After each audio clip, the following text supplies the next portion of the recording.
Mike Baca here with Teddy Atlas, trainer of Timothy Bradley. We're here at the Beverly Hills Hotel announcing the Manny Pacquiao fight on April 9th, HBO pay-per-view. Teddy, after the Bradley knockout win over Rios, you guys were elated in the press conference after that. Was it then you knew you made the right decision to return to training? No. You kidding me? It was the day that I met Timothy Bradley, and I said yes. When I saw the kind of person he was, the kind of human being, a decent human being, that I could actually feel like trusting this sport again, to come back to it and be around somebody who I would enjoy being around, who had more than just talent in the ring, had more redeemable abilities than just that. That was just, again, a good human being, a person that I could put aside what was keeping me out of this business and say I could come back and enjoy it again.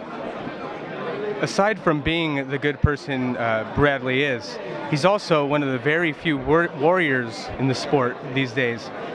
What separates Tim Bradley from everybody else? Listen, there's a lot of warriors in the sport.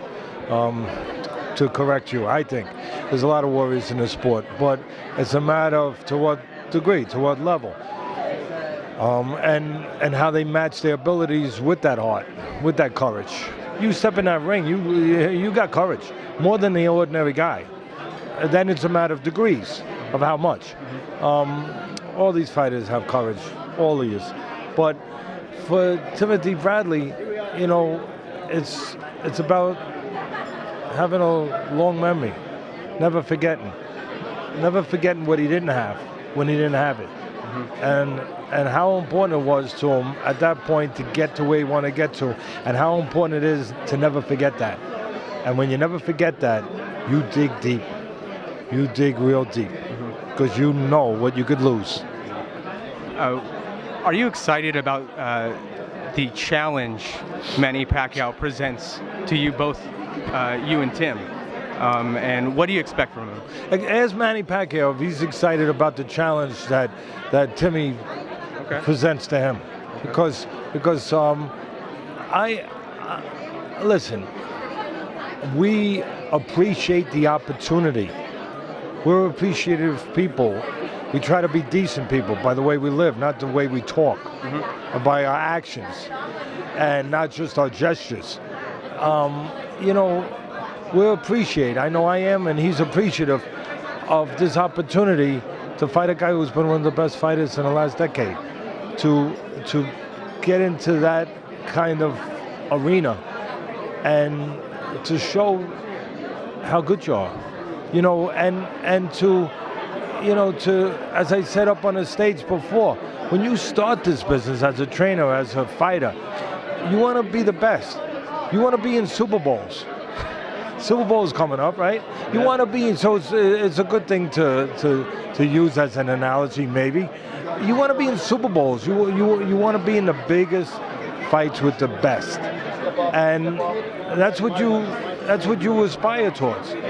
And we appreciate that we're in that opportunity again to be in that kind of fight, that kind of event, where you have a chance to take all that you believe in, all that you've worked for, and to show it on one night, and to test yourself. And there's no greater way to test yourself than with a guy, in this case, Manny Pacquiao, who's been one of the best, most dynamic fighters of the last 10 years, as Tim has been. Absolutely. Last question for you. When does training camp start, and will you be coming down to Palm Springs for the extent of it? Yeah, we're going to do it in Palm Springs. It starts, first day is February 15th, 8-week camp. But we already, I'll tell you a secret. Will you keep it a secret if I tell you? Sure. Oh, thanks. See, yeah, is that why you wear the glasses, so when you lie, it doesn't look as bad? No, we had a mini camp already. Okay. We had a little mini camp where we crunched film, we looked at what we needed to look at, and we set up strategy that we're going to put in place during those 8 weeks. Okay. And you know, he'll be doing things. He'll be doing running and some things getting ready for the camp now that we laid out to do some physical things. But the official camp will start April 15th. Okay, one follow-up question to that. You said you were looking at film. Did you look at the Manny Pacquiao Floyd Mayweather fight at all? You know, you're smarter than you look. I take that back about those glasses. Now I know why they're on. You're very intellectual. No, thank you. Very. This guy is a sharp, smart guy. Let me tell you. I thought about not looking at it. It's funny you said that. I bet you nobody asked that question. I thought about not looking at that. Thought about it once, twice, 3 times, because Mayweather is Mayweather. He's different. He breaks the rules. And I was thinking, well, wait a minute. I don't want him looking at Mayweather and thinking that those things he can do that Mayweather does, because just like Timmy does things that are special to him, Mayweather does things in a different way that is special to him. Just like other special fighters, like Ali used to do things. You know, my great mentor, Cuss, used to say one of the worst things in the world that Ali did. He did a lot of great things. One bad thing he did was he ruined a lot of fighters who used to try to imitate him and copy him, because they tried to do things that were really textbook wrong, but Ali made them right because he was Ali. And Mayweather doesn't do textbook things. He does things that are not conventional, that aren't right for everybody. So I was really thinking, you know what, maybe I shouldn't look at that. And you know what?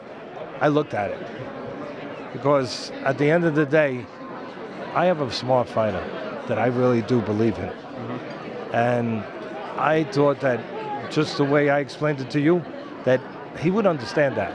And he would see still the consistencies that he needs to see, still the things that are there for us to be ready for, to take advantage of, and also to be aware of on the other side of where he's good at. And that even though Mayweather went about it his own way, that we could see the way we're going to go about it, but most importantly, see again the consistencies, the tendencies that are there all the time with Manny. And so we looked at that. We looked at 6 different fights. Okay. Well, for the dapper Teddy Atlas, I'm Mike Baca. This is UCN Live.